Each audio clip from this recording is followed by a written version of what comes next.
Welcome back to the Roundrockville Tales YouTube channel. I'm Whatever Trevor, the author of A Roundrockville Tale. This week, page 115, chapter 18, The Bridge. Over the following weeks, Lumpy worked with Slate to design the bridge. Lumpy shared knowledge gained from master engineer and bridge architect Sandiago Claytrava. As a laborer, Lumpy helped Sandiago build the largest stone arch bridge, the Londrock Bridge in Londrock. The key is the arch. It transfers the weight to the ends of the bridge. Solid foundations and abutments at each end hold up the structure. It's all physics and mathematics. Lumpy's input gave Slate a foundation. Working with Lumpy, Slate realized two things. 1. Lumpy was a fun rock. And 2. Lumpy's experience was valuable. Lumpy was a hard worker with extensive knowledge, but when it came to design and engineering, Slate was the go-to rock. They complemented each other very well, and Bold noticed. It's like nothing I've ever diddly done before. This will be an interesting challenge to design a dang diddly bridge. Slate was grateful for Lumpy's assistance and the opportunity. Work continued at the hot spring. The fallen glass piece was removed from what was now a hot spring pool. Slate was noticeably hesitant to approach the spring. Roundy had no issue jumping in to tie the piece. Mabel easily lifted it out and moved it over with the other 3 pieces displaced by the new hot spring. Slate had every intention of repurposing them. These will make excellent corner pieces. Bold assessed the situation.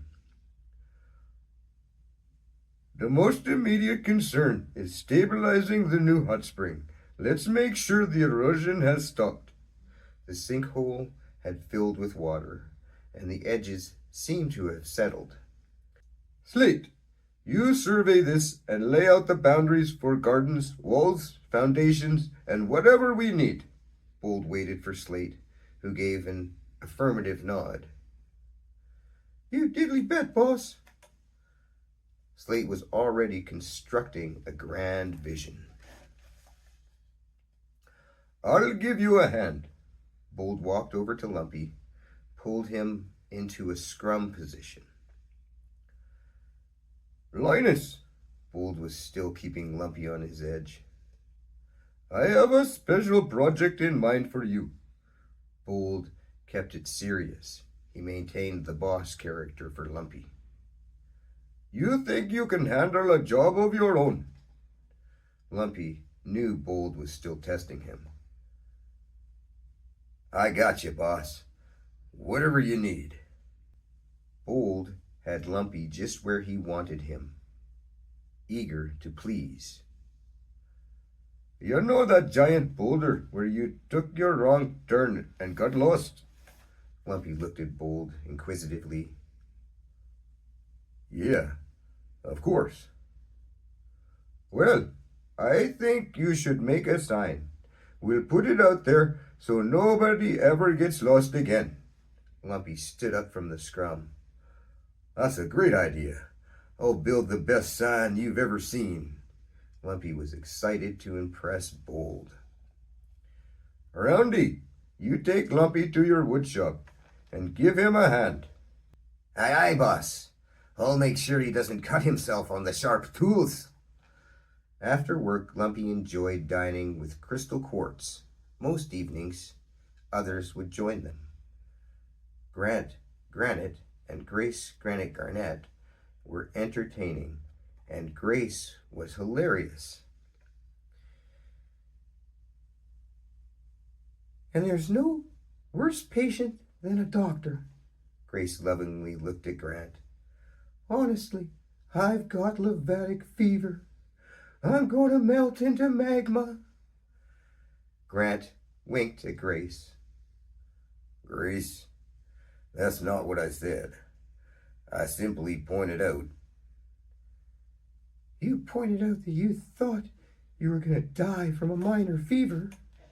Grant defended himself. But it could have gotten worse. Grace went for the kill. See, doctors know too much. And when they get sick, it scares them. Nurses, on the other hand, make the best patients. Hee hee. Darling, you will always be my favorite patient. Grant leaned over the table and kissed Grace. Giggling, Lumpy and Crystal blushed at each other. Over time, nights and days mixed as they do. The site was surveyed and laid out.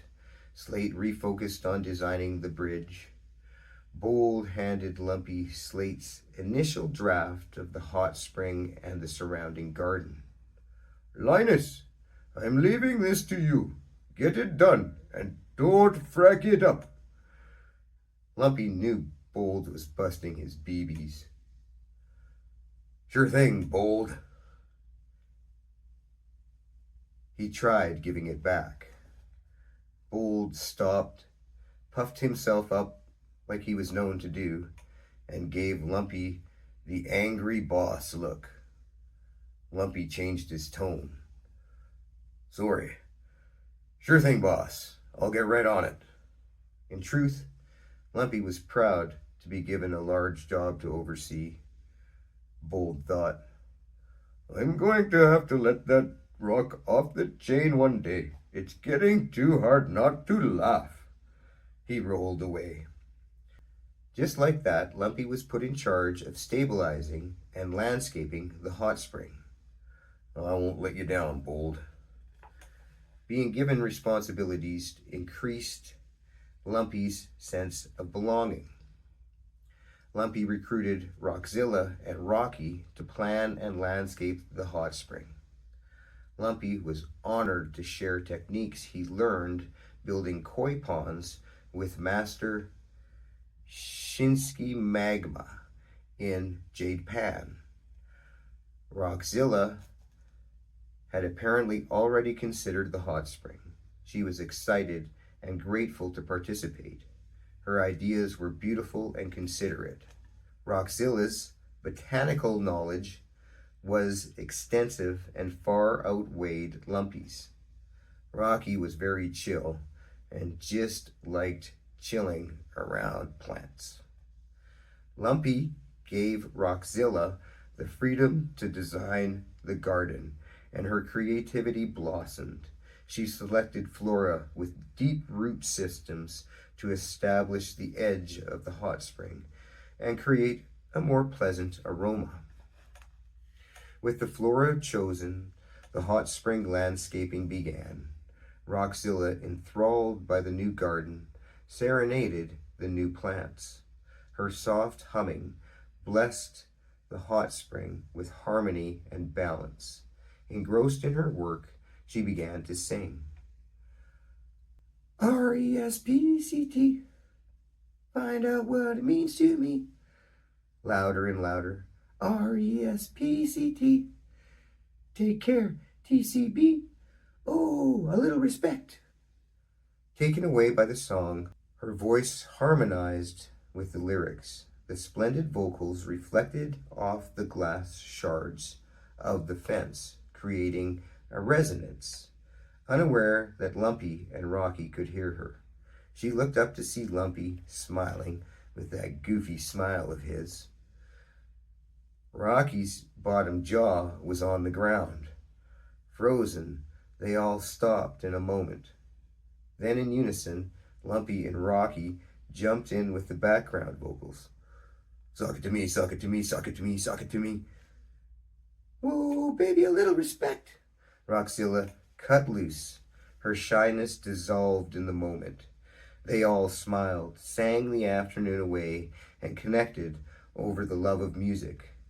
After that, Rockzilla gained confidence and would regularly sing within earshot of Lumpy and Rocky. Lumpy studied music at the Julian Institute for Arts in California. He was lucky enough to get an internship with Flint Sandicaster, builder of the world's greatest string instruments. After dinner in the evenings, Lumpy worked in secret with Roundy in the workshop, building a stand-up bass for himself and a guitar for Rocky. Roundy, a master carver and woodworker, was impressed by Lumpy's design and skill. "This is very cool, Lumpy.